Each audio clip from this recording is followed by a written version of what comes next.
নমস্কার, আপনি দেখছেন এবিপি আনন্দ আর আপনাদের সঙ্গে আমি সুমন। আমার সঙ্গে ঘণ্টাখানেকের এই সফরে আপনাদের স্বাগত। অনেকে বলছেন যে ছোট্ট ছোট্ট সোনালী সৌজন্যে পশ্চিমবঙ্গ ভরে গেছে। আজকে টেলিভিশন সেটের সামনে যারা আসার সময় পেয়েছেন, নিঃসন্দেহে সেই ছোট্ট ছোট্ট সোনালী সৌজন্যের নানা উদাহরণ তারা পেয়েছেন। পাশাপাশি অনেকে বলছেন এর পাশাপাশি বড় বড় দুর্নীতির অভিযোগ আছে, আর সেটাও সমান সত্য। যাই হোক, এই চাপানুতরের মাঝে অবশেষে আগামীকাল রাজ্যের মাননীয় ক্রীড়া এবং পরিবহন মন্ত্রী মদন মিত্রের সিজিও কমপ্লেক্সে সিবিআই অফিসে যাওয়ার কথা। সিবিআই আধিকারিকরা নাকি 2 ওভার মানে 1 ডজন 6-6-12টা বাউন্সার সাজিয়েছেন প্রশ্নের, যুক্তির, যেখানে যেখানে তাদের খটকার সেই বিষয়টা মন্ত্রীমশাইকে কাছে পেয়ে, সামনে পেয়ে নিরসনের চেষ্টা করবেন। আর সেই নিয়েই আমাদের আজকের এই বিতর্ক। আমাদের আজকের বিষয়, সিবিআইয়ের হাতে 1 ডজন বাউন্সার, কাল সারদা উইকেটে কতটা নিরাপদ মদন মিত্র। বিতর্কের জন্য আমার এক পাশে আছেন রিতেশ তিওয়ারি, বিজেপি নেতা, আছেন তন্ময় ভট্টাচার্য, সিপিএম নেতা, অন্য পাশে আছেন অমিতাভ মজুমদার, প্রখ্যাত সিএ, এবং সমীর চট্টোপাধ্যায়, অধ্যাপক। বাউন্সার না ইয়র্কার না বিমার আমরা জানি না, কিন্তু সিবিআই আধিকারিকরা রীতিমতো হোমওয়ার্ক করে তৈরি 12টা প্রশ্নের মুখে মদন মিত্রকে পড়তে হচ্ছে রাত পোয়ালেই। দেখুন, সারদা কেলেঙ্কারির তদন্তে শুক্রবার প্রথম সিবিআই এর মুখোমুখি হচ্ছেন মদন মিত্র। সিবিআই এর কাজের পদ্ধতি সম্পর্কে যারা অবগত তারা বলে থাকেন, সিবিআই এর জেরা কোনো অংশে বিষাক্ত বাউন্সারের চেয়ে কম নয়।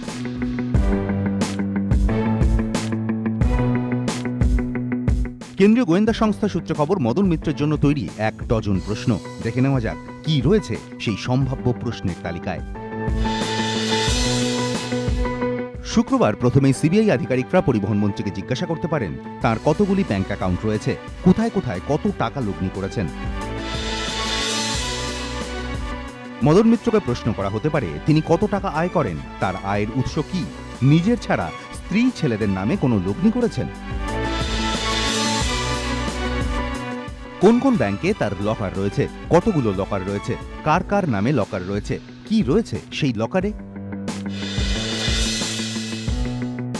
মদন মিত্রর কাছে সিবিআই জানতে চাইতে পারে রাজ্যের বাইরে বা বিদেশে তার কোনো লগ্নি রয়েছে কিনা। সুদীপ্ত সেনকে কিভাবে চেনেন, কতবার দেখা হয়েছে তার সঙ্গে, সারদা কর্ণধারের সঙ্গে তার কি ধরনের সম্পর্ক ছিল। সিবিআই মদন মিত্রকে প্রশ্ন করতে পারে তিনি সুদীপ্ত সেনের কাছ থেকে কখনো কোনো টাকা নিয়েছেন কিনা। প্রশ্নের উত্তরে পরিবহন মন্ত্রী হ্যাঁ বলুন কিংবা না, 2 ধরনের পরিস্থিতির জন্যই প্রস্তুত সিবিআই। পরিবহন মন্ত্রী যদি বলেন তিনি সুদীপ্তর কাছ থেকে টাকা নিয়েছেন, সেক্ষেত্রে সিবিআই জানতে চাইবে কত টাকা নিয়েছিলেন, কেন নিয়েছিলেন। আর মন্ত্রী না বললে সিবিআই বলতে পারে মন্ত্রী যে টাকা নিয়েছিলেন তার প্রমাণ তাদের হাতে রয়েছে।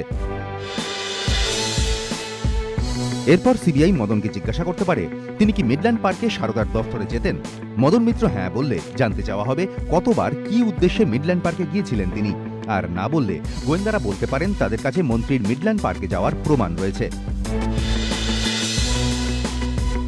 মদন মিত্রকে প্রশ্ন করা হতে পারে তাঁর আত্মসহায়ককে কেন মিডল্যান্ড পার্কে পাঠাতেন তিনি।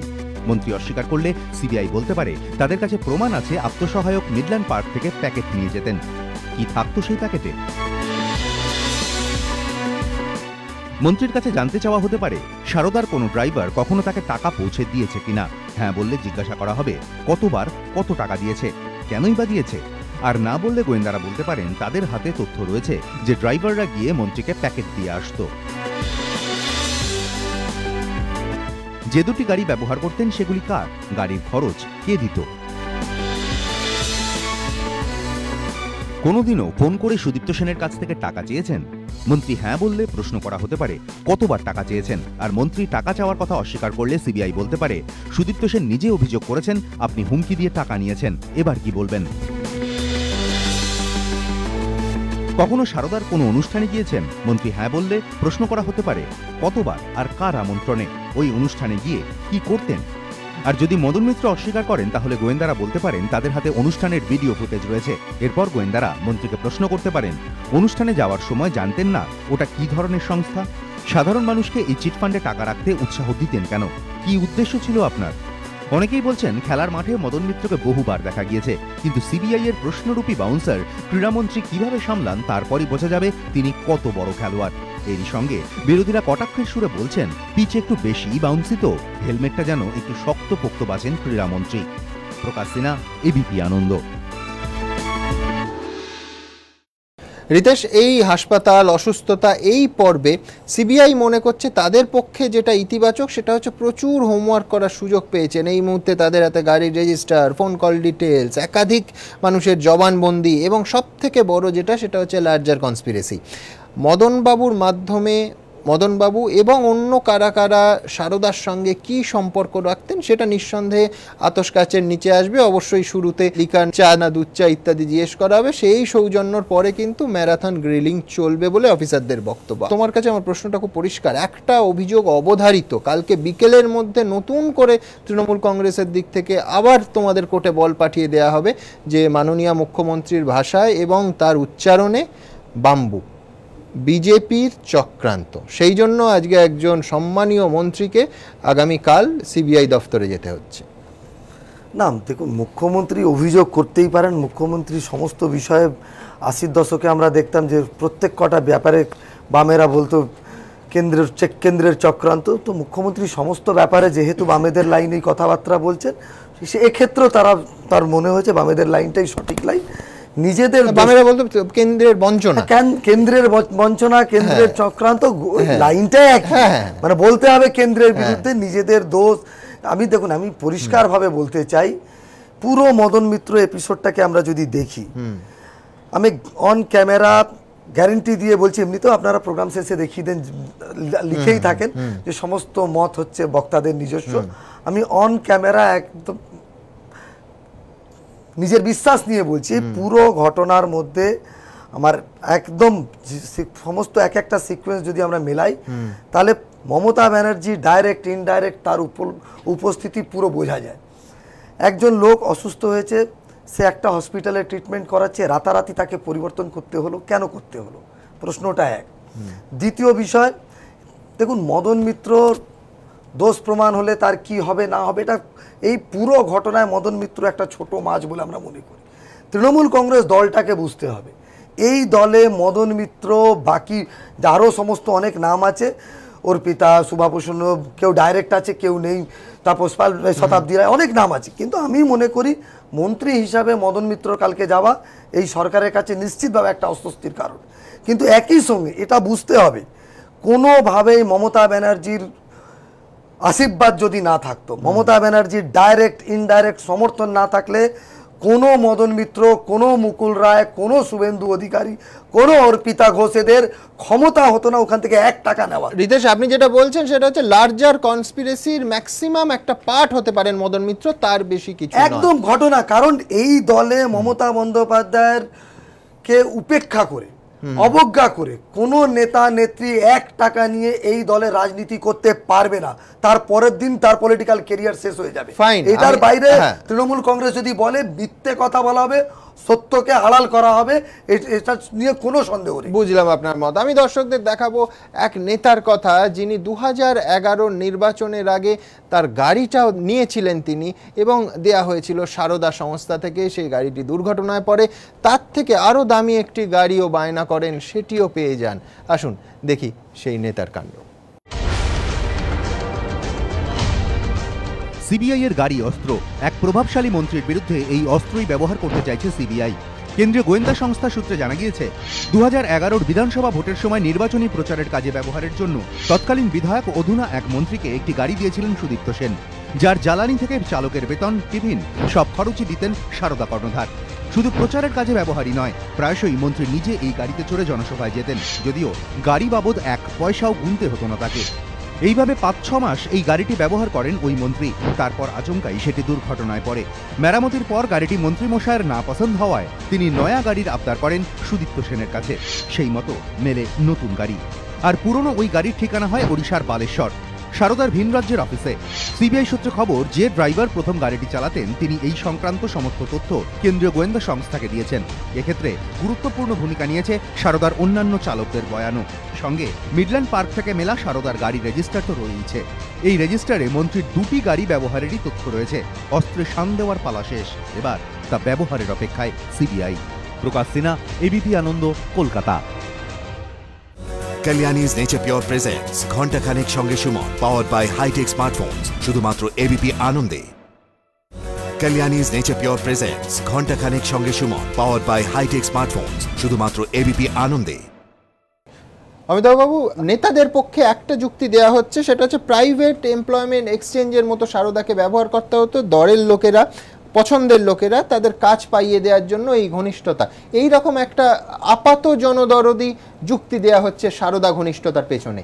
ধোপে টিকবে সিবিআই এর কোর্টে? না, এটা কখনোই টিকবে না। এ তো আজকের থেকে নয়, এটা 2011 থেকেই এটা অনেকেই বলে আসছে যে এটা একটা গরিব ছেলেরা বা অনেকে যে আমাদের এখানে বেকার আছে, যে এই বামফ্রন্ট এমন করে গিয়েছে যে বেকার বাড়িয়ে গিয়েছে, অতএব সেই বেকারদের আমরা এমপ্লয়মেন্ট দিচ্ছি। তা আমি একজন তৃণমূলেরই মোটামুটি বরিষ্ঠ ইয়েকে আমি জিজ্ঞেস করেছিলাম যে এরপরে তো বলবে চাকরি বাকরি নেই, ইয়ে আছে, এরপরে তো চুরি ডাকাতি ছিনতাই করে বলবে যে চাকরি বাকরি নেই, এটাই আমাদের এমপ্লয়মেন্ট। যেরকমভাবে অন্যান্য ক্ষেত্রে যে ওই সব ইট বালি চুন সুরকির ব্যাপারটা হয়েছে। কোথায় কোথায় মদন মিত্রের ক্ষেত্রে খটকা? মদন মিত্র তো প্রথম একটা হচ্ছে কি, মদন মিত্র কিন্তু এই বাউন্সারের এগেনস্টে একটা বাইসাইকেল, ওই যে একটা হেলিকপ্টার শট না মেরে বসে, যে বলবে যে কাকে ডেকেছেন, মদন মিত্রকে ডেকেছেন না মদন গোপালকে ডেকেছেন। উনি মদনেও আছেন, গোপালেও আছেন। কি বলছেন? এমনিতেই তো বাংলার নাগরিকরা অত্যন্ত বিভ্রান্ত যে শ্যামাপদ না শ্যামাপ্রসাদ, এক মন্ত্রীকে নিয়ে, বস্ত্রমন্ত্রীকে নিয়ে। মদন মিত্রের নাম মদন গোপাল মিত্র তো আমরা জানতাম না কখনো। না, সেটা আমরাও জানতাম না। কিন্তু আমি হঠাৎ হোঁচট খেলাম মিনিস্ট্রি অফ কর্পোরেট, কোম্পানি বিষয়ক মন্ত্রকের, সেখানে ওয়েবসাইটে আমি 24/11-তে বেলা 12:42 আমি একটা তথ্য তাদের ভান্ডার থেকে পেলাম, যেখানে এটা কোন কোম্পানি, সবকটা government company. State fisheries development corporation, West Bengal fisheries corporation limited, the Calcutta tram company 1970, এখানে 78 বোধহয় অধিগ্রহণটা হয়েছিল। তা সেখানে ফিশারিজ দুটোতে 2011 জুন মাসে আর একটা হচ্ছে কি অগাস্ট মাসে তিনি ছিলেন, এবং তিনি বেরিয়ে যান 2012 সালে, তিনি ওইখান থেকে পদত্যাগ করেন। কিন্তু ক্যালকাটা ট্রামওয়েজে তিনি এখনো পর্যন্ত বোর্ড অফ ডাইরেক্টরসে আছেন। তা সেখানে তো হচ্ছে এখানে মন্ত্রী বা ওরকম ধরনের, এখানে মদন গোপাল মিত্র। আচ্ছা, কিন্তু আপনি নিশ্চিত যে এই মদন গোপাল মিত্র আমাদের পরিচিত মন্ত্রী মদন মিত্র? 100% আমি নিশ্চিত, 100% নিশ্চিত। আগামী দিনে হলে আমি আরো তথ্য দিয়ে আমি দেখিয়ে দেবো যে সেই মদন গোপাল আর আমাদের মদন দা একই লোক। আচ্ছা, শেক্সপিয়ার হলে অবশ্য বলতেন নামে কি বা আসে যায়। তন্ময় বাবুর কাছে আসবো, কিন্তু তার আগে দেখাতে চাইবো সিবিআই আরেকটা বিষয়ও খোঁজ খবর করছে। সেটা হচ্ছে 2009 থেকে 13 4টি আর্থিক বছরের আইটি রিটার্ন। কাদের আইটি রিটার্ন? এখানকার পশ্চিমবঙ্গের 2011 সমসাময়িক সব থেকে শক্তিশালী 2টি রাজনৈতিক দলে, তৃণমূল কংগ্রেস এবং সিপিএমও। দেখুন, সারদা কেলেঙ্কারির তদন্তে এবার সিবিআই এর নজরে রাজ্যের বর্তমান এবং প্রাক্তন 2 শাসকের আয়। একের আমলে সারদার জন্ম, অন্যের আমলে উত্থান। পরিসংখ্যান অন্তত তেমনটাই বলছে। কেন্দ্রীয় গোয়েন্দা সংস্থা সূত্রে খবর, আয়কর দপ্তরের কাছ থেকে তৃণমূল এবং সিপিএম এর 4 বছরের আয়কর রিটার্ন চেয়ে পাঠিয়েছে সিবিআই। রিটার্ন চাওয়া হয়েছে 2009-10, 2010-11, 2011-12 এবং 2012-13 আর্থিক বছরের। এই 4 আর্থিক বছরের আয়কর রিটার্ন খতিয়ে দেখে সিবিআই জানতে চায় এই 2 রাজনৈতিক দলকে কি কখনো মোটা অঙ্কের চাঁদা দিয়েছিলেন সুদীপ্ত সেন। পাশাপাশি বেনামে চাঁদা দেওয়া হয়েছে কিনা তাও খতিয়ে দেখতে চান কেন্দ্রীয় গোয়েন্দারা। প্রসঙ্গত, কোম্পানি বিষয়ক মন্ত্রকের অধীনস্থ সিরিয়াস ফ্রড ইনভেস্টিগেশন অফিস বা এসএফআইও তার রিপোর্টে উল্লেখ করেছে 2009-10 আর্থিক বছরে সারদার ব্যবসার পরিমাণ ছিল প্রায় 83 কোটি টাকা। পরের আর্থিক বছর 2010-11-এ তা বেড়ে দাঁড়ায় 446 কোটি টাকা। 2011-12-এ তা প্রায় দ্বিগুণ হয়ে 849 কোটি টাকায় পৌঁছয়। পরের আর্থিক বছরের সারদার সংগ্রহ 733 কোটি টাকা। 2013-র 23 এপ্রিল কাশ্মীরের সোনমার্গে সুদীপ্ত ধরা পড়ার সময় সারদা গোষ্ঠীর তহবিল ছিল প্রায় 2500 কোটি টাকা ছুঁই ছুঁই, যদিও তারপরই শুরু হয় পতন। সিবিআই সূত্রে খবর, তৃণমূল এবং সিপিএম এর আয়কর রিটার্নে কোনো রকম সন্দেহজনক কিছু পেলে জিজ্ঞাসাবাদ করা হতে পারে সংশ্লিষ্ট দলের পদাধিকারীদের। Prakash Sinha, ABP Ananda, Kolkata. Kalyani's nature pure presents ঘন্টাখানেক সঙ্গে Suman, powered by hi tech smartphones, শুধুমাত্র এবিপি আনন্দে। কালিয়ানিজ নেচার পিওর প্রেজেন্টস ঘন্টাখানেক সঙ্গে Suman, powered by hi tech smartphones, শুধুমাত্র এবিপি আনন্দে।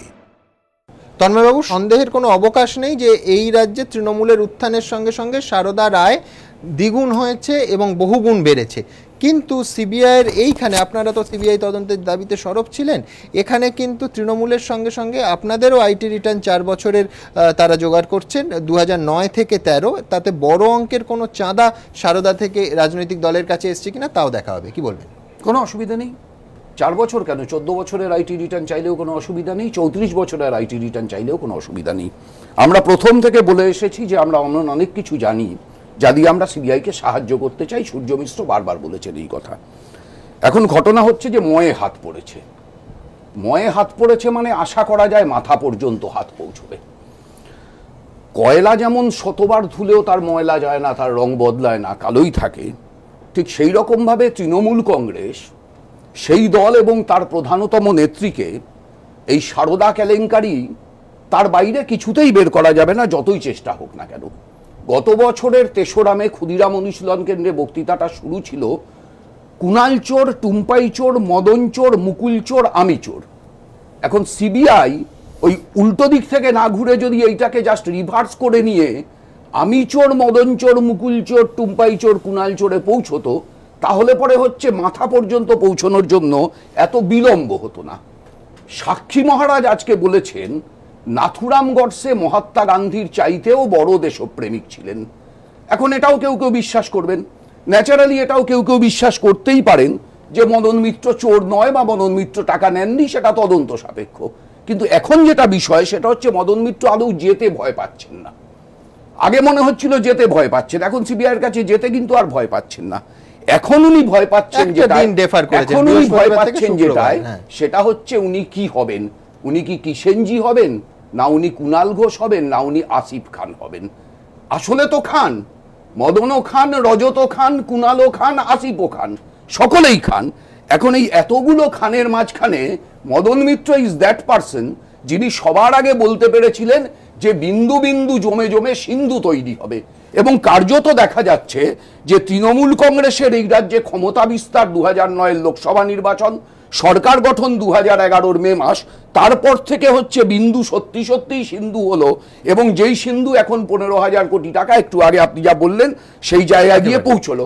প্রশ্ন হচ্ছে এইটা আমার, রিতেশ শুরু করেছিল যে 80-র দশক থেকে উনি বামপন্থীদের লাইনেই কথা বলেন, চিরকাল বামপন্থীদের লাইনেই কথা বলে এসছেন। এখন যারা চিরকাল বামপন্থীদের লাইনে কথা বলে এসেছে তাদের হঠাৎ পুনর্জন্মের পরে কেন বিজেপির হাত ধরতে হলো তাদের, এবং এই রাজ্যে বিজেপির পা ফেলতে হলো তাদের হাত ধরে, এইটা আমি ঠিক বুঝতে পারলাম না। কিন্তু এটা আমরা সবাই জানি যে আমাদের রাজ্যে 3.5 বছর ধরে পরিবর্তন ব্র্যান্ডের সরকার চলছে। কারণ পরিবর্তন ব্র্যান্ডের যখন সরকার, তখন সবেতেই পরিবর্তন হবে। হাসপাতাল আমি শেষ করছি, হাসপাতাল পরিবর্তন হবে, ডাক্তার পরিবর্তন হবে, এমনকি আমরা লক্ষ্য করলাম যে রোগেরও পরিবর্তন হয়ে গেল। আর শেষ কথা আমার এইটা যে সম্ভাব্য প্রশ্নমালা 1 ডজন আছে, কিন্তু সেই 1 ডজনে কোথাও পিয়ালি মুখার্জি নেই। এটা আমাকে একটু আশ্চর্য করলো।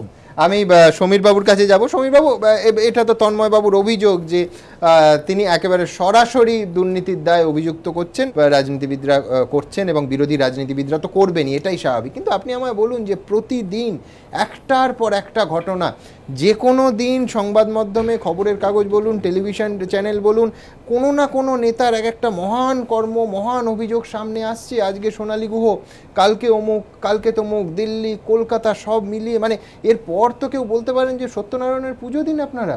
মানে প্রতিদিন এটা কি স্বাভাবিক কোনো রাজ্যের শাসক দলের একটার পর একটা মিসফায়ার? না, শুধু সব রাজনৈতিক দল বললে আমি বলতে হবে যে শুধু তৃণমূল করছে এই ধরনের সরলীকৃত না করে না, সব দলের লোক এই ধরনের অশালীন কুবাক্য ব্যবহার করছে। এটা অত্যন্ত আপনাদের চ্যানেলে এসে বহুবার বলেছি, ডেপুটি স্পিকার গাড়ি চালিয়ে চলে গেলেন এক জায়গায় রাতে। কিন্তু যেটা নিয়ে আজকে আপনাদের টপিক, যে আপনারা বলছেন বাউন্সার বল মদন মিত্র কালকে কতগুলো দিতে মানে খেলতে পারবে, কেন এমন প্রথম থেকেই মদন মিত্র একজন বিশ্বাসযোগ্য দলের নেতা হিসেবে আমরা জানি, দেখেও এসেছি। তাই কি মাঝে মমতা বন্দ্যোপাধ্যায় একটা সচেতন দূরত্ব বজায় না, রাখছিলেন? এটা তো মানে বিভিন্ন সময় আমরা সংবাদ মাধ্যম বা মিডিয়াদের ওই সব মানে ক্যামেরার যে কায়দা সেগুলো দিয়ে হতেই পারে, কিন্তু এরকম নয়। মমতা ব্যানার্জি দলের 1 নম্বর মানে একবারে কাণ্ডারি, তার সঙ্গে তার পুরো টিমটাই কাজ করে। তবে এটা ঠিক যে দেখুন, আপনারা এক্ষুনি বলছিলেন না মানে কারণ নিজস্ব দায় নেই, যে যেটা করেছেন দলের স্বার্থে নেত্রীর সঙ্গে মিশেই। না, আমি সেটা বলছি না, বলছি যে টিম হিসেবে কাজ করে। তো মমতা ব্যানার্জির সঙ্গে মদন মিত্র একজন মানে মন্ত্রী হিসেবে কাজ করে যাচ্ছেন। মন্ত্রী আপনারা বলছেন সিবিআই তাকে ডেকেছে, সিবিআই একটা কেন্দ্রীয় সংস্থা, তার ইনভেস্টিগেশনে এমন নয় আমি বলছি তাকে চোর বলে দেওয়া হচ্ছে বা তার কিছু করে দেওয়া হচ্ছে, এরকম নয়। ডাকা কেন? এরপরে মানে ধরুন অভিযুক্ত এবং অপরাধীর ভিতর আকাশ পাতাল তফাৎ, ওটা নিয়ে ভাববেনই না। কাউকে ডাকা মানে তাকে অপরাধী প্রমাণ করা নয়। আচ্ছা, দ্বিতীয় কথা আমি বলি, আপনি বলছেন যে একসঙ্গে টিম ওয়ার্কের মতো, তাহলে ধরুন কুণাল ঘোষ, কি বলবেন? না, দেখুন, কুণাল বলুন, সঞ্জয় বলুন, সুদীপ্ত বলুন, এগুলো মমতা ব্যানার্জির পুলিশই তো অ্যারেস্ট করেছে, এটা আপনারা স্বীকার করবেন। এগুলো তো সিবিআই করেনি। না, কি বলছেন? সঞ্জয়কে করেছে, সরি, হ্যাঁ, কিন্তু কুণাল বলুন, আপনার সুদীপ্ত, তাকে কাশ্মীর থেকে রজতকেও কিন্তু আমাদের বক্তব্য হচ্ছে সোমেন মিত্রের মঞ্চ থেকে তৃণমূল কংগ্রেসের বিরুদ্ধে বলার পর সিবিআই এর কাজ, সিবিআই তো এতদিন কিভাবে করেছে আমরা এতদিন দেখেছি, আপনারা বহুবার আলোচনা করেছেন। তো সিবিআই যদি ভালোভাবে কাজ করে, যদি অন্যায় প্রমাণিত হয়, নিশ্চয়ই তার শাস্তি হবে বা তার যা পদ্ধতি আছে। কিন্তু এই সিবিআই এর বিরুদ্ধে গত 34 বছরের বামফ্রন্ট সরকার যখন শহীদ দত্তকে মানে অ্যারেস্ট করবে বা তার তদন্ত শুরু হয়, এই শহীদ দত্তর ব্যাপারেও কিন্তু সিবিআই কোন রকম ভাবে মানে কাজ করতে তাদেরকে বাধা দিয়েছেন বিগত বাম সরকার। আর 34 বছর আমরা বহু জিনিস দেখেছি, আমার বলতে খারাপ লাগে, যা কিছু ঘটে 3.5 বছর আগে আপনি 34 বছর বলেন কেন? কিন্তু আপনারাও বলুন যে 3.5 বছরের একটা সরকার, সে কিন্তু উন্নয়নমূলক কন্যাশ্রী থেকে শুরু করে বহু প্রকল্প আমি বলছি সিবিআই এর, কিন্তু আপনি বললেন যে ঘটনাটা তৃণমূল কংগ্রেস কিন্তু স্বাগত জানিয়েছিল সেই রায়কে। না, না, শহীদ দত্তের শাস্তিদানকে স্বাগত জানিয়েছিল, মানে আমি বলছি সে তো ঠিকই, শহীদ দত্তের কিন্তু বামেরা তো বিরোধিতা করেছিল সিবিআই, কিন্তু আজকে বামেরা রামেদের সাথে, আজকে বামেরা যদি মানে আমরা যদি সেন্ট্রাল গভর্নমেন্টের সিবিআই বলি, এরকম যৌথভাবে সিবিআই তার মানেই এই নয় যে অন্যায়কারীকে ধরবে না সিবিআই। সে তো মমতা বন্দ্যোপাধ্যায় নৌকোডুবি হলেও সিবিআই চাইতেন। আজকে তো চরম ভাবে সিবিআই মানে বিরোধিতা করবেন বলে সুপ্রিম কোর্টে কয়েক কোটি টাকা করদাতার টাকা খরচ করলেন। দেখুন, আমরা করছি কি, এক একটা জিনিস এখানে উত্থাপন করছি, তদন্ত করছি, বিশ্লেষণ করছি, আমরাই তার শাস্তি ঘোষণা করে দিচ্ছি। এইটা না করে সিবিআই উপরে কথাবার্তা বিরোধীরা এমন ভাবে বলছে যেন এই মমতা ব্যানার্জিকে এক্ষুনি অ্যারেস্ট করে নিচ্ছে। আপনাদের সবাইকে অনেক ধন্যবাদ। আমার সময় শেষ, আমি দ্রুত একবার দেখবো আমার এই পর্যায়ের বক্তারা কে কি বললেন এক ঝলকে।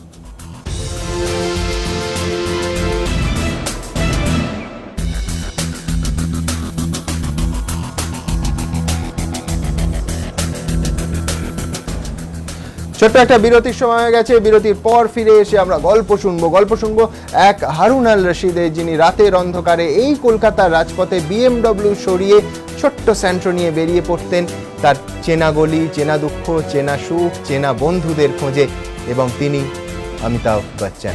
তার গল্প শোনাবেন আমাদের অন্য স্টুডিওতে অপেক্ষা করছে আমার বন্ধু পরিচালক, পিকুর পরিচালক সুজিত। আমরা ছোট্ট একটা বিরতির পর সেই আড্ডায় যাবো সামনে। Kalyani's Nature Pure presents ঘন্টা খানেক সঙ্গে Suman, powered by high-tech smartphones, শুধুমাত্র এবিপি আনন্দে।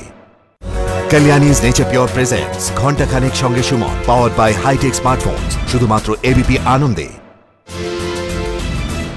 এ পর্বে আমার সঙ্গে যিনি আছেন তার আলাদা কোনো পরিচয়ের প্রয়োজন নেই, ভিকি ডোনার, মাদ্রাস ক্যাফে এবং পিকুর পরিচালক সুজিত সরকার। সুজিত, আমি দর্শকদের এই বলে টিজ করছিলাম যে আপনাদের হারুন আল রশিদের গল্প শোনাবো, সেই হারুন আল রশিদ, যিনি কলকাতার রাজপথে BMW সরিয়ে একটা ছোট্ট স্যান্ট্রো নিয়ে বন্ধুদের খোঁজে, চেনা দুঃখ, চেনা সুখ, চেনা গলির খোঁজে বেরিয়ে পড়েন। শোনাবে তো গল্পটা? ডেফিনেটলি শোনাবো। হ্যাঁ, একদিন শুটিং করছিলাম এখানে পিকু, সো আমাকে মিস্টার বচ্চন আমাকে আর আমার প্রোডাকশনকে ডাকলো আর বললো যে সুজিত আমার একটা ছোটো গাড়ি লাগবে। হ্যাঁ, তো আর আমাদের কি কনস্ট্যান্টলি কমিশনার পুলিশ অ্যান্ড পুলিশকে ইনফর্ম করার একদম কিনে ওনাকে নিয়ে প্রত্যেকটা মুভমেন্ট। তো আমি বললাম স্যার আমাদেরকে তো জানাতে হবে আপনি কোথায় যাবেন। বলছে না না না কাউকে জানাবে না, আমার একটা ছোটো গাড়ি লাগবে। সো আমাদের যে প্রোডাকশন একটা মার্সিডিজ একটা গাড়ি নিয়ে আসছে। তো বলছে না না এইটা না, ছোটো স্যান্ট্রো বা একটা ন্যানো লাগবে। আমি বললাম কেন? বলছে আমি কোথায় যাব তোমরা কাউকে কিছু বলবে না, আমি চুপচাপ বেরিয়ে গেলাম। তার আপনার সিকিউরিটি? বলে না না আমি নিজে চালিয়ে যাব। তারপরে শুনলাম নাকি নিজের কোনো পুরনো বন্ধু ম্যানেজার ছিল, যা ওনার সিনিয়র ছিল, তার বাড়িতে হঠাৎ রাত্রে গিয়ে উনি পৌঁছে। তার হার্ট অ্যাটাক হয়নি? অবভিয়াসলি আমার মনে হয় কি হয়েছে আমি জানি না, বাট মিস্টার বচ্চন একদম ছোট বাচ্চাদের মতন করছিলেন, আমার চাই, আমাকে রাত্রে চাই, আমি রাত্রে 10টা বেলা স্যার প্লিজ কেউ মানে সিকিউরিটি ইস্যু আছে। কিন্তু না, শুনলেন না, ঠিক গেছেন। আর আমার মনে হয় উনি না সব কিছু প্ল্যান করে এসেছিলেন, আমি এইটা করবো, এইটা করবো, এইটা করবো, এইটা করবো। অ্যান্ড অবভিয়াসলি আমরা পুরো অবাক হয়ে গেছিলাম সবাই। বাট মানে ওনারও প্রয়োজন হয় কোনো বন্ধুর সঙ্গে হঠাৎ দেখা করে তাকে সারপ্রাইজ দিয়ে বন্ধু কি খবর বল বলে জড়িয়ে ধরতে আর কি। আমি তো শুধু ওনার বন্ধুর কথা ভাবছি যে তার মানে না না অ্যাবসলিউটলি আই থিঙ্ক অনুভূতিটা কি পর্যায়ে হতে পারে, চমকটা। আমার মনে হয় যেই স্টারডমে উনি আছেন বা এতদিন কাটিয়েছেন, অবভিয়াসলি ওই পুরনো যে নস্টালজিক মোমেন্টসগুলো, ফ্রেন্ডশিপগুলো আই থিঙ্ক অবভিয়াসলি সবাই চায়, why not. And he was super excited কি আমি সবাই সাথে দেখা করবো এবার। আমাকে একদিন আমি বম্বেতে শুটিং করছি, আমাকে বলো ইরফানকে ডাকলো, দীপিকাকে ডাকলো, সুজিত শোনো 2টো ইভিনিং তাড়াতাড়ি শুটিং শেষ করবে, কেন কি আমি দীপিকাকে, ইরফানকে আমি কোথায় থাকতাম আর আমার অফিসটা কোথায় ছিল আমি ওইগুলো গিয়ে দেখাবো। হ্যাঁ শুটিং, হ্যাঁ ইয়েস স্যার, শুটিং আমি তাড়াতাড়ি শেষ করে দেবো। তারপরে আমি বললাম যে স্যার আপনি তো চলে আসবেন মধ্যে। 16 তারিখে ওনার যাওয়ার ছিল, আমরা শুটিং করেছি 1 থেকে 18, 19 তারিখে। 16 তারিখে ওনার গ্র্যান্ড ডটারের জন্মদিন ছিল, কিন্তু উনি সেটাও জানে। আমাকে জয়াদি ফোন করেছে, এই 16 তারিখ তুই ফ্রি রেখেছিস তো? আইলাম হ্যাঁ আমি ফ্রি রেখেছি। তো আইলাম স্যার আপনি তো চলে যাবেন, ফ্রি আছে আপনার নাতনির জন্মদিন? হ্যাঁ কিন্তু আমি যাবো না, আমি একটা কিছু প্ল্যান করে ফেলেছি সেদিনকে। কেন স্যার? বলছে না না আমি এখানে এসেছি, আই ওয়ান্ট টু ইউটিলাইজ 16 তারিখ। কোথায় গিয়ে টোটো কোম্পানি করে ঘুরেছেন আমি জানি না, অনেক জায়গায়, but he was very excited. কিন্তু এই গোটা প্ল্যানটা, এই ধরো 20 দিন বিগ বির এই শহরে থাকা, এটার পেছনেও তো নানা গল্প থাকবে। আমি দর্শকদের দেখাতে চাইবো যে 2013-র 16ই নভেম্বর আমি আর সুজিত মুম্বাইয়ের শিবাজি পার্কে গল্প করতে করতে তখনই সুজিত প্রথম ডিসক্লোজ করে এই প্ল্যানটার কথা। নিঃসন্দেহে সত্যি আপনাদের বলছি চমকে উঠেছিলাম, প্রচণ্ড এক্সাইটেড লেগেছিল এবং মনে হচ্ছিল তখনও কিন্তু ও সবে স্ক্রিপ্টটা পিচ করছে। আমি মানে প্রে করেছিলাম যে যেন এটা অমিতাভ বচ্চন কনভিন্সড হন এবং আসেন। অবশেষে স্বপ্ন সত্যি হয়েছে। আমি দ্রুত একবার দেখাবো শিবাজি পার্কে মুম্বাইয়ে সেদিন সুজিত কি বলেছিল। মিস্টার অমিতাভ বচ্চনকে একটা স্ক্রিপ্ট পিচ করেছি, আর স্ক্রিপ্টের মধ্যে মানে সত্যি আমি একটা বাংলাকে প্রজেক্ট করতে চাইছিলাম, বাংলা বাঙালি। সো আমি ওনাকেও মানে সামহাও কনভিন্স করার চেষ্টা করছি আর করেছি কি আপনি আমাদের কলকাতায় আসুন and as a guest 30 days 30 দিন থাকুন, এন্ড 30 দিন আমি ওখানে ফিল্মটা শুট করব। প্রথমে রাজি হচ্ছেন আমাদের স্টুডিওতে করে নাও, বম্বের মধ্যে স্টুডিওতে করে নিই। তো আমি সামহাও বলেছি না স্যার আপনি কলকাতার ওই যে ওই অবভিয়াসলি ক্রোমা রিয়েল সেট তো বলেছিলাম করে দেন 5 দিন হলো না স্যার আপনি চলুন। বাট উনি ফাইনালি কনভিন্স হয়েছে। আচ্ছা 25 থেকে 30 দিন আমাদের শুট আছে কলকাতা নেক্সট ইয়ারে থাকবে। তারপরে কি, তারপরে এবং শুটিং শুরু হওয়ার মাঝের গল্পটা কি হলো? তো আই থিঙ্ক এই ইন্টারভিউটার পরে যখন আমি ওনাকে পিচ করলাম, still I was not sure. আমি বলেছিলাম যে চলুন স্যার, আমি তাও ভেবেছিলাম হয়তো 5 দিন 6 দিনের জন্য না আসবেন উনি। কিন্তু আমি যখন ওনার সাথে কথা বলতে শুরু করলাম, যেটা আমি বললাম যে উনি না আমার নিজের মাথায় পুরো ছকটা করে রেখেছিলেন অলরেডি, কি আমি যাব, আমি এই জিনিস করব। Kalyani's Nature Pure presents ঘন্টা খানেক সঙ্গে Suman, powered by high-tech smartphones, শুধুমাত্র এবিপি আনন্দে। Kalyani's Nature Pure presents ঘন্টা খানেক সঙ্গে Suman, powered by high-tech smartphones, শুধুমাত্র এবিপি আনন্দে। আমি যখন ওনার সাথে কথা বলতে শুরু করলাম, যেটা আমি বললাম যে উনি না আমার নিজের মাথায় পুরো ছকটা করে রেখেছিলেন অলরেডি, কি আমি যাব, আমি এই জিনিস করব। তখন ফাইনালি আমাদের 20 দিন হলো। তা আমি বললাম স্যার কিছুটা কলকাতায় করি, তাহলে কিছুটা বম্বেতে করি। কিন্তু আমি ওনার মুখে এত এক্সাইটমেন্ট দেখলাম, আমি ফিরে এসে আমার বন্ধু রনিকে বললাম যে আমি পিচ করে দিই যে পুরো 20 দিনই করবো স্যার, ওখানে চলুন, থাকবেন আপনি ওখানে। তো বললে হ্যাঁ করে দেখ। তো আমি বললাম স্যার 20 দিনই 18 to 20 days লাগবে, তো আপনি চলুন, ওখানেই থাকবেন আপনি। তো উনি মানা করলেন না, বলে ঠিক আছে। আচ্ছা কি শুটিং আছে? তা আমি বললাম স্ক্রিপ্টে এইটা আছে, এটা বম্বেতে করবো। না এটা ওখানে করে নাও, এটাও এখানে করে নাও, এটাও ওখানে করে। তো উনি নিজেই পুরো প্ল্যান করে দিয়েছে যে আমি কলকাতায় গিয়ে থাকবো। জয়াদি কাছ থেকে অনেক বাংলা ডায়লগস কিছু নিয়ে এসছে। ইউনো আমাকে তারপরে বললো যে সুজিত, আলাম স্যার বলুন, বলছে আমি না ঘোড়ার ডিম বলবো স্ক্রিপ্টে। আলাম ঠিক আছে স্যার বলুন। না আমার ঘোড়ার ডিমটা বলতেই হবে আমাকে, হ্যাঁ ঘোড়ার ডিমটা তুমি ডায়লগে আমার ঢুকিয়ে দাও কোথাও। ঠিক আছে আমি ঘোড়ার ডিম ঢুকিয়ে দিচ্ছি। তো বলছে আচ্ছা আরেকটা জিনিস হলো যে আমি বললাম স্যার সাইকেল চালাতে হবে, আপনি পারবেন? তো সাইকেল বলে হ্যাঁ পারবো, কেন পারবো না, সাইকেল কোথায় চালাতে হবে? তাহলে স্যার সাইকেলটা একটুখানি কোথায় আপনি যেখানে থাকবেন ওখানেই দেখবো, আশেপাশে ঘুরবো।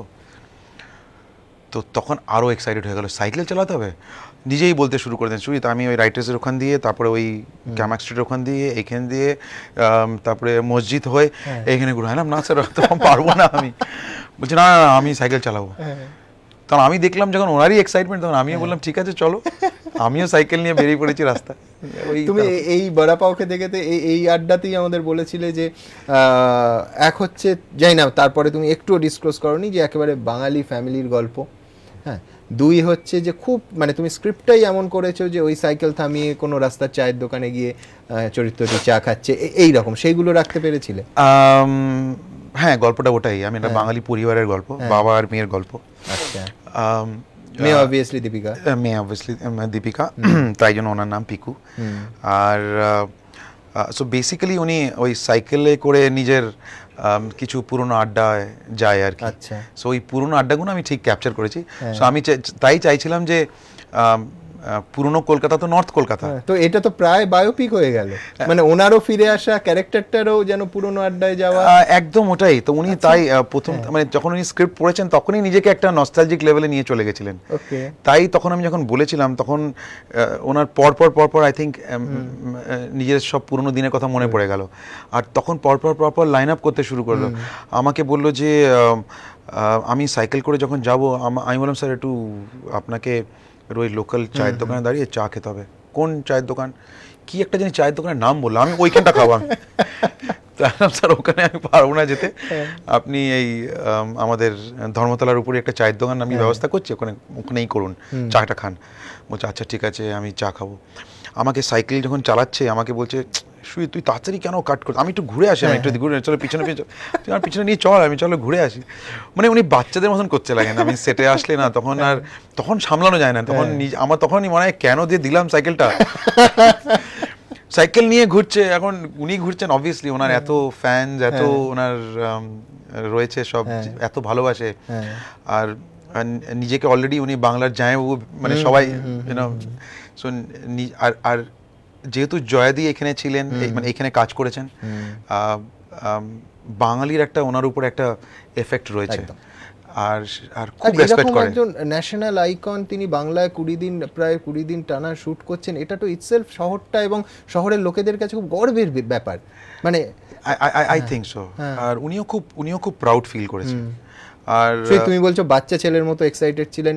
লোকে বলে যে তোমারও ছেলে মানুষই কম নয়, এবং অমিতাভ বচ্চন যে ডিরেক্টরদের গোটা ভারতবর্ষে প্যাম্পার করেন তার মধ্যে সুজিত সরকার অন্যতম। সেটা তুমি গুজরাটের অ্যাড ফিল্ম শুট করো ওনাকে নিয়ে, বা পিকু করো, মানে তোমার প্রায় সব আবদার মেনে নেন। আচ্ছা মেনু কি ছিল? মানে আমি তো সচিনের সঙ্গে তুমি 40টা মতো অ্যাড শুট করেছো, সবসময় লাঞ্চের মেনু থাকতো চিংড়ির মালাইকারি আর দই, মিস্টার বচ্চনের কি খেতে ভালো সি মিস্টার বচ্চন আপনি জানো তো যে অনেক মানে he is gone through lot of operations.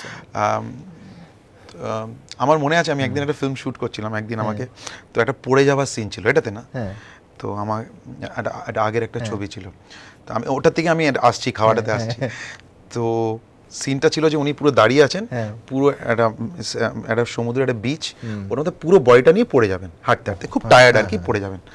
তো আমি বললাম স্যার পড়ে যাবেন, তো বলছে আমি তারপরে মানে স্টান্টদের লোকেদের নিয়ে এসেছি, কেবল নিয়ে এসেছি, আজকাল কেবল দিয়ে করে তো মানে সব পড়ে, তো পড়ে নিয়ে এসেছি। আনলাম স্যার এগুলো নিয়ে এসেছি আপনি পড়েন। আর আমাকে তো জয়াদি বলেছে যে আপনাকে নিয়ে মানে একদম খেলা করতে না, তো তো আমাকে বললো ঠিক আছে দেখি, তো দেখলো অনেকক্ষণ, দেখার পরে বললো সুজিত আমার কিছু চাই না, আমি এমনিই পড়বো। তো আমাদের সবাই ভয় ধরে গেল, এমনি পড়া মানে একটা 6 ফুটের একটা মানুষ পুরো পড়ে এরকম। তো টেক 1 ক্যামেরা রোল অ্যাকশন করলাম, উনি আসলেন ধাপ করে পড়লেন, পড়লো, এভরিবডি সাইলেন্ট, আমার দিকে তাকালো এরকম মুখটা তুলে, কি হলো? তো আমি ক্যামেরাম্যানকে জিজ্ঞেস করলাম কি রে হলো? তো ক্যামেরাম্যান বললো স্যার ফোকাস আউট। তো কেউ কারোর সাহস নেই গিয়ে বলবে যে ফোকাস আউট হয়ে গেছে। তো আমি বললাম স্যার, ক্যামেরাম্যান বলছে আরেকটা ফোকাসড আউট হয়ে গেছে। উঠলেন, ঝাড়লেন বাড়িটা, কি ফোকাস আউট কেন হলো? তো ফোকাস বলে স্যার আমি বুঝতে পারিনি আপনি মাকে আসবেন। উনি স্ট্রেট দেখেন, যাকে দেখবেন স্ট্রেট দেখেন, আর স্ট্রেট দেখা মানে হচ্ছে বলে ওকে আরেকটা, আবার গেল, আবার ধাপ করে আবার পুরো বডি ওয়েটটা ছেড়ে পুরো বডি, আবার ফোকাস আউট। আমি তারপরে ক্যামেরাম্যানকে বললাম যা পেয়েছি তুই ছেড়ে দে, এখন করিস না। তখন আমাকে বললো কি হয়েছে, বুঝতে পেরেছি আমরা কিছুটা হুইসপারিং কথা বলছি, কি হয়েছে? আই না স্যার হয়ে গেছে, না না কি হয়েছে তুমি tell me what is the truth. তো আই এম স্যার ফোকাসটা একটু problem but I will manage. Third take, তো আমাকে আর ক্যামেরাম্যান করলো এদিকে আসো, তো একটা পর্দা ছিল, স্কিমার হয় আমাদের, পিছনে নিয়ে গেল, এরকম জামাটা তুলে দিলেন, বলে দেখ এতগুলো হোলস রয়েছে আমার বডিতে, হ্যাঁ এতগুলো, অনেক অপারেশন, তো আমাকে যদি আরেকবার কিছু ফেলিস তো বুঝতে পারছি আমার কি অবস্থা হবে। তার না স্যার টেকটা হয়ে গেছে। তো আমি তারপরে আমি যখন এই ফিল্মের শুটিং, সুজিত এখানে পড়তে হবে না তো? না স্যার পড়তে হবে। এটা এই গল্পটা নিশ্চয়ই সুবাইট থেকে বলছে? এটা সুবাইট। তো ওনার খাওয়া দাওয়া নিয়ে খুবই সিম্পল, উনি মানে নর্মাল, উনি ভেজিটেরিয়ান মানুষ, উনি ভাত খান না, উনি নর্মাল রুটি, ডাল, তরকারি, দই খেতে খুব ভালোবাসেন, মিষ্টি দেখলেই এরম এরম করে নিয়ে নেবে, বারণ করে কিন্তু নিয়ে নেবে, মানে মানে যদি মধু পায়, হানি আর কি, মানে 1 চামচ নিয়ে খেয়ে নিল, দেখলো কেউ দেখছে কিনা কাটকে খেয়ে নিল, ঠিক আছে।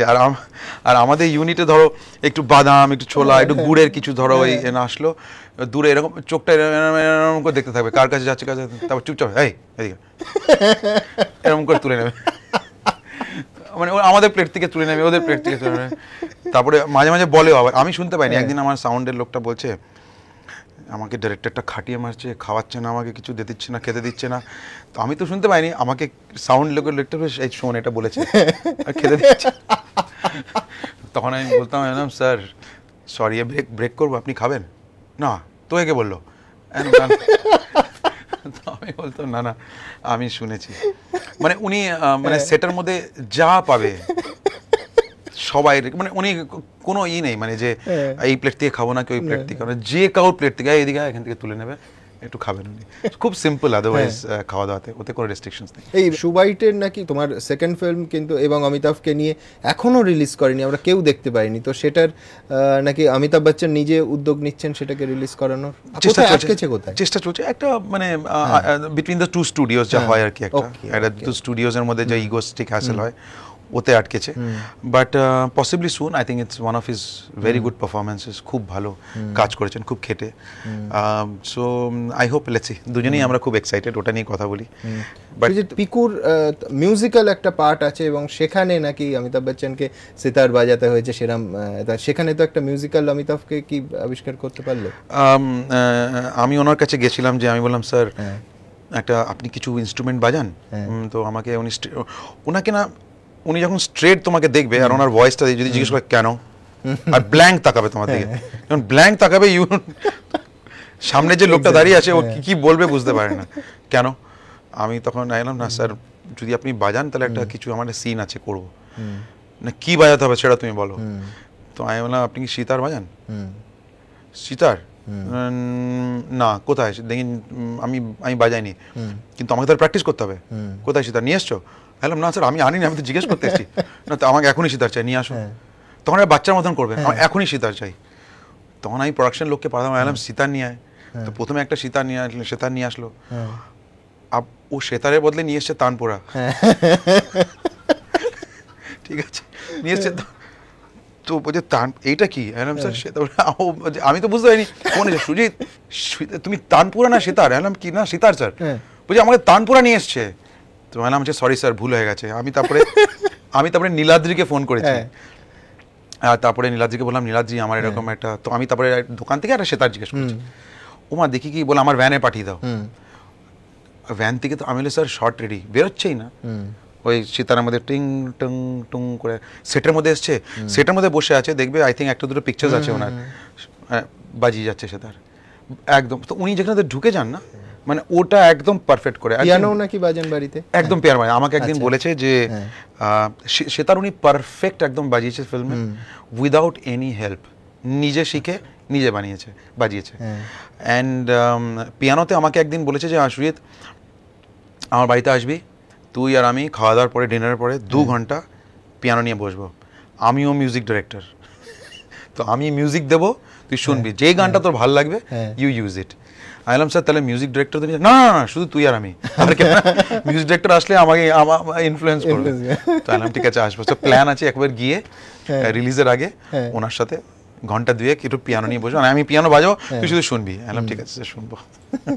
তুমি বারবার বলো যে তোমার এই বাংলার কাজ করা, বাংলায় ফিল্ম প্রডিউস করা, ওপেন টি বায়োস্কোপ অনিন্দর ছবি, সেটা তুমি প্রডিউস করছো, শ্যুট করে দিয়েছো, এরকম ইম্পর্টেন্ট একটা ফুটবল সিন, এই বাংলাটার প্রতি টানটা তোমার স্ত্রী ঝুমার জন্য তোমার বিশেষ করে আর কি।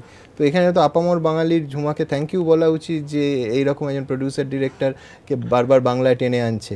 এবং হিন্দি ফিল্মটাও নাকি ভাষাটা পিকুটা হিন্দিতে, কিন্তু অ্যাকচুয়ালি বাংলারই গল্প, এবং সবটাই বাংলা নিয়ে, কলকাতা নিয়ে, ওয়েস্ট বেঙ্গল নিয়ে। খুব খুশি হবে ঝুমা যদি এটা শোনে এখন, খুবই খুশি হবে। But yes, I mean the credit goes to her. I mean আমার মধ্যে যেটুকু একটুখানি বাংলা বা বাঙালি যা শিখছি এখনো, বিকজ আমাকে যেরকম সবাই বলে যে তুমি এখনো ডিরেকশন দিচ্ছ না বাংলাতে, অনেকবার আমাকে আমি বললাম আমি 17 to 18 ইয়ার্স আমি ছিলাম না। সো তখন আমি যখন বললাম আমি ঝুমাকে যে আমি ডিরেকশনের জন্য I am not yet ready, so তখন আমাকে বলেছিল আর কি, so do something for Bangla, I mean whatever you can do. আর দেখো উই লাভ সিনেমা, আমি এখন সিনেমা ছাড়া তো আর কিছু করতে পারি না কাজ, অ্যান্ড আই লাভ সিনেমা। আমি প্রথম ছবিটাও সিনেমা ভালোবেসে বানিয়েছি Tony, and open T bioscope যে আমি অবাক হয়ে গেছিলাম তোমার সঙ্গে, তোমার মনে থাকবে প্রথম আলাপ টনির ফোনে, আমি ভাবলাম যে একজন প্রডিউসারের সঙ্গে বললো কথা বলিয়ে দিচ্ছে, আর সেই প্রডিউসার কন্টেন্টের বাইরে আর কিছু নিয়ে কথাই বলছে না। মানে জেনারেলি আমাদের কনসেপ্টটা কি, সে প্রডিউসার, ডিস্ট্রিবিউশন, মানি মার্কেট, ব্লা ব্লা, অনেক কিছু কথা বলবে, আর তোমার যতটা তোমার সঙ্গে আড্ডা হয়েছে সবটা কন্টেন্ট নিয়ে। তো ওভার ফোন আমি ভাবছি আচ্ছা ব্রিলিয়ান্ট প্রডিউসার জোয়ার করেছে টনি। তো যাই হোক, শহীদ কেরিয়ার ছাড়াও তোমার পারিবারিক জীবন, তোমার 2 মেয়েকে তুমি মুম্বাই ছেড়ে কলকাতায় বড় করছো, সেটা একটু বলো না, মানে কি ভাবনা থেকে এটা, কি মানে কলকাতায় ভ্যালুজ বেশি নেক্সট জেনারেশনকে দেওয়া যায় বলে? আই থিঙ্ক আমি যা ছোটবেলায় যেটা মিস করেছি, আর এটার মধ্যে আবার ক্রেডিট আমার ওয়াইফ মানে ঝুমার। আমি ছোটবেলা যে এই যে বাংলায় যেটা বললাম যে বাংলায় থাকা, এখানকার যে culture, people, family, the relatives, you know, মানে তুমি যখন বাইরে থাকো you are almost on your own. বাবা আর মা আর বাচ্চারা, নিচে কেউ নেই, মাসি, মেশো, ইউনো, ঠাকুমা, এইগুলো একটা বাচ্চার আই থিঙ্ক গ্রোয়িং আপের জন্য খুব দরকার। And I think in a place like Bombay, and specially when you are attach to Bollywood cinema, তখন কি হয় কোথাও না কোথাও একটা ইনসেন্সিটিভিটি বেরিয়ে আসে আর কি। I think that is the reason that Jhuma and me would took a decision that আমরা যেটা মিস করেছি ছোটবেলা, লেটস ওদেরকে নিয়ে যাই। বড় হলে তো যেখানে যাওয়ার সে যাবেই, বাট অ্যাটলিস্ট আমাদের তরফ থেকে যেটুকু ওদেরকে গাইডেন্স দরকার, যে কালচারটা দরকার, যে এনভায়রনমেন্টটা দরকার, so that we can give them. So that is Y Kolkata. And আমার ছোটোবেলা থেকেই একটা ইচ্ছা ছিল দ্যাট কলকাতায় গিয়ে থাকবো, সো আই থিঙ্ক আমার ইচ্ছেটা ফাইনালি পুরো হয়েছে because obviously because of Jhuma that I am here and kids and I am happy and happy that ওরা এখানে মানুষ হচ্ছে হোয়াট এভার যেই কালচারের মধ্যে হচ্ছে যেই আশেপাশে পাড়াদের মধ্যে I think I am very happy. Shahid, আমার সময় প্রায় শেষ। লাস্টলি তোমায় একটা জিজ্ঞেস করব, সেটা হচ্ছে বলিউডের সেলেব বাঙালিরা তারা পলিটিক্সে জয়েন করেছে, বাবুল সুপ্রিয়, শানু, অভিজিৎকেও দেখছি মমতা বন্দ্যোপাধ্যায়ের পাশে। তোমার পলিটিক্সে জয়েন করার কাছাকাছি আসার কোনো প্ল্যান আছে? নো, আমার পলিটিক্স নিয়ে আমার পলিটিক্সের কাছে আর কোনো, বাট আই থিঙ্ক কোনো artist somewhere down the line কোথাও না কোথাও একটা ওর মধ্যে একটা ডেমোক্রেটিক সোশ্যালিজম কাজ করে। I think for every make true honest artist কোথাও না কোথাও, বিকজ আই থিঙ্ক সে যেই হোক, সে টলস্টয় হোক কি গুরু রবীন্দ্রনাথ ঠাকুর হোক কি ইভেন বিশাল ভারদ্বাজ হোক কি অনুরাগ হোক কি সুজয় হোক, পলিটিক্সে আমরা পৃথিবীর ইতিহাস ঘাটলে খুব বেশি লোককে আসতে দেখি। I don't know. I think artists there, especially, they should be very democratic and unbiased. They should present the society the way it is, the way this is, being unbiased. Eta ami believe kori. But it's politics is politics. There are better players in politics than in films. Okay. Sujit, অনেক অনেক শুভেচ্ছা এবং বিশেষ করে ধন্যবাদ এই প্রথম পিকুর কলকাতার এবং কলকাতা শুটিং করতে গিয়ে তোমার অভিজ্ঞতা আমাদের দর্শকদের সঙ্গে শেয়ার করার জন্য। আমাদের সবার তরফ থেকে অনেক শুভেচ্ছা, ভালো থেকো। আমাদের ঘণ্টাখানেকের এই সফর আজ এই পর্যন্তই। আবার আপনাদের সঙ্গে দেখা হবে কাল ঠিক রাত ৮টায়। ভালো থাকবেন সবাই, শুভরাত্রি।